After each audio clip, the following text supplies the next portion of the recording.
warahmatullahi wabarakatuh. Saya Lingka Intan Kamalian dengan NIM 241010011 kelas Biologi 1. Video ini dibuat untuk memenuhi tugas UAS Biologi Sel dan Molekuler yang berjudul Pembelahan Sel yang diampu oleh Bapak Dr. Muslim Mubarak, SPD, MSc. Kali ini kita akan belajar materi pembelahan sel. Nah, di pembelahan sel itu kita belajar apa aja sih kira-kira? Dalam pembelahan sel kita akan belajar pembelahan sel secara langsung atau amitosis dan juga pembelahan sel secara tidak langsung, mitosis dan meiosis. Tujuan pembelahan sel pada video ini yang pertama ialah mengetahui definisi amitosis, mitosis, dan meiosis serta nama-nama tiap fasenya dengan benar. Kedua, menjelaskan peristiwa yang menjadi pada kromosom di setiap fasenya. Yang ketiga ialah membedakan sel mitosis dan meiosis. Nah, sebelum kita mempelajari lebih lanjut tentang pembelahan sel, kita harus tahu dulu apa aja yang ada di dalam sel itu sendiri. Nah, di dalam sel baik itu sel hewan atau sel tumbuhan, ada juga sel bakteri, itu mengandung yang namanya kromosom sebagai materi genetik. Kromosom ini memiliki untai kromosom yang sangat panjang dan isinya adalah DNA. Nah, DNA ini yang akan berperan penting dalam proses pembelahan sel. Lalu, berapa banyak sih kromosom yang ada di dalam tubuh manusia? Nah, kromosom yang ada di tubuh manusia itu ada sebanyak 23 pasang kromosom. Di antaranya ada 22 pasang kromosom autosom dan ada 1 kromosom gonosom yang setiap masing-masingnya memiliki ukuran yang berbeda. Nah, mari sekarang kita pelajari pembelahan sel yang pertama, yaitu pembelahan sel secara langsung atau disebut dengan amitosis. Apa itu sih amitosis?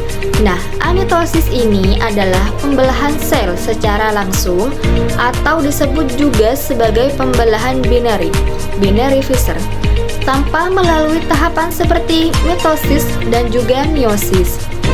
Nah, pembelahan amitosis ini terjadi pada organisme prokariotik atau tidak memiliki membran inti sel, contohnya seperti bakteri dari jenis E. coli dan juga protista dari jenis Paramecium. Lalu bagaimana proses gambaran dari pembelahan sel secara langsung ini atau pembelahan amitosis? Mari kita lihat gambarnya.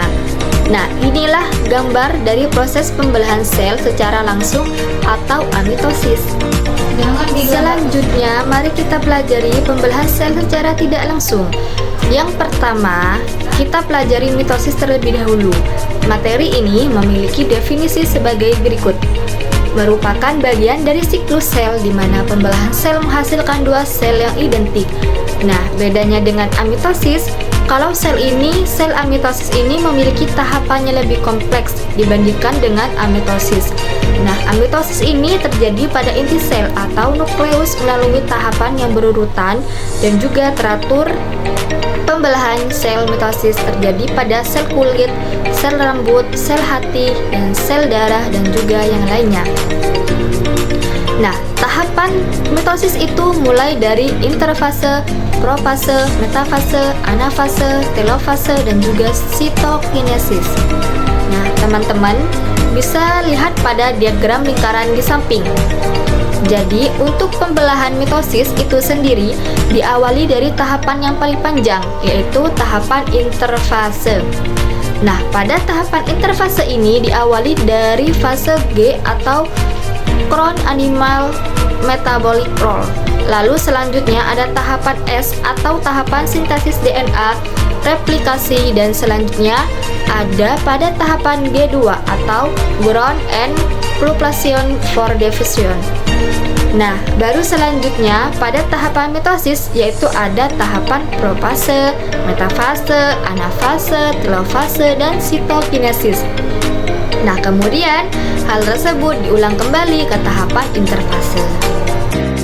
Nah, inilah gambaran dari proses pembelahan mitosis, yaitu mulai dari interfase, profase, metafase, anafase, telofase, dan sitokinesis. Mari kita pelajari satu persatu fase dari mitosis. Fase yang pertama yaitu interfase. Nah, kita bisa lihat kalau di dalam sel itu memiliki yang namanya nukleus. atau inti sel yang isinya adalah kromosom. Nah, juga sel itu memiliki sentriol. Nah, interfase ini adalah fase persiapan yang paling lama dari keseluruhan siklus sel. Ada 3 fase, yaitu fase G1, mengumpulkan energi untuk tumbuh, fase S, menyalin DNA, menghasilkan protein, dan fase G2, membentuk organ sel di dalam sitoplasma, dan termasuk organel-organel sel lainnya. Di tahapan ini, DNA pada kromosom salinan sudah siap membelah dan juga menjadi tipis. Nah, fase-fase selanjutnya yaitu proses pada tahap profase.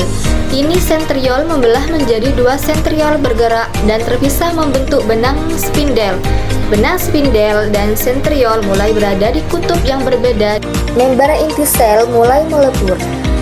Kalian bisa lihat pada gambar di samping, sentriolnya mulai membentuk yang namanya benang-benang spindel yang nantinya akan menarik kromosom kedua kutub yang berlawanan. Nah, tahap selanjutnya adalah tahap metafase. Pada tahapan metafase ini, benang spindel mulai menarik kromosom pada sentromernya atau pada bagian tengah kromosom. Dapat bergerak dan juga berjajar di tengah atau bidang ekuatorial. Sentromer dari setiap kromosomnya mulai berpisah, sehingga masing-masing kromatik bergerak menuju ke arah kutub yang berlawanan. Dan kita bisa lihat pada gambar di samping, membran selnya itu mulai membelah dan mulai melekuk di bagian tengah. Selanjutnya, tahapan telofase. Nah, tahapan telofase ini membentuk selnya mulai menyempit dan mulai terbentuk membran yang baru nukleus dan juga pada kedua kutub. Selanjutnya ialah tahapan sitokinesis. Pada tahapan ini, membran sel mulai sudah membelah sepenuhnya, terbentuk 2 sel anak dengan sifat diploid atau 2N. Kedua sel itu identik dengan jumlah kromosom yang sama. Jadi hasil dari pembelahan sel mitosis yaitu 2 sel anak. Berikutnya kita masuki pada meiosis 2. Nah, nanti terjadi pada pembagian kromatid tunggal dan setiap kromosom haploid kepada sel anakan. Kita awali pada tahap profase 2. Nah, membran inti dan anak inti menghilang seperti profase 1 dan pada mitosis. Kemudian sentrosom membelah, sentriol bergerak menuju kutub berlawanan. Di sini benang spindel muncul dari kedua sentriol tadi yang bergerak memisah menuju kutub berlawanan. Lalu kita masuk pada metafase 2, di mana setiap kromosom haploid tertarik ke bidang pembelahan di bagian tengah. Nah, lalu masuk pada anafase 2, di mana benang spindel menarik kromatid menuju kutub pembelahan berlawanan. Nah, kedua kromatid bergerak menuju kutub berlawanan. Kita lihat pada gambar jelas sekali bahwa di akhir anafase membran sel mulai melepuh, bisa dilihat pada lekukannya. Lanjut pada tahap terakhir ialah telofase 2. Nah, kromatid memanjang membentuk benang-benang kromatin, lalu membran nukleus terbentuk kembali. Nah, lalu juga terjadi pada sitokinesis, sehingga pada hasil akhirnya terbentuk 4 sel anakan yang bersifat haploid. Sekian video dari saya, mohon maaf atas kurang lebihnya dan terima kasih atas perhatiannya. Wassalamualaikum warahmatullahi wabarakatuh.